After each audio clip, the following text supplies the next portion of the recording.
ఆధ్యాత్మిక మిత్రులకు నమస్కారం.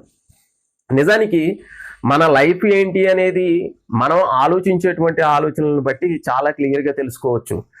ఒక్కసారి గమనించండి, పొద్దున్నుంచి రాత్రి పండుకోబోయే వరకు మీరు ఎక్కువ ఏ ఆలోచనలు చేస్తుంటారు? కంటిన్యూగా ఏ ఆలోచనలు చేస్తుంటారు? నెగిటివ్ అవ్వచ్చు, పాజిటివ్ అవ్వచ్చు. ఏ ఆలోచనలు అయితే మీరు కంటిన్యూగా చేస్తూ ఉంటారో అవి ఖచ్చితంగా ఇవాళ కాకపోవచ్చు, 1 సంవత్సరం పట్టొచ్చు, 2 సంవత్సరాలు పట్టొచ్చు, అది ఖచ్చితంగా మేనిఫెస్ట్ అయ్యే తీరుతాయి. అవి పాజిటివ్ అవ్వచ్చు, నెగిటివ్ అవ్వచ్చు. కాబట్టి ఆలోచన విధానం అనేది ఏదైతే ఉందో అది బలంగా ఎప్పుడైతే కంటిన్యూగా జరుగుతూ ఉందో అది ప్రాసెస్లోకి వచ్చేటువంటి అవకాశం ఉంది. ఈ ఆలోచనలు అనే ఈ విశ్వాన్ని చేరి అక్కడి నుంచి ప్రకృతి ద్వారా మనకు కావాల్సినటువంటి అన్ని ఏర్పాట్లు అనేవి జరగటం అనేది జరుగుతుంది.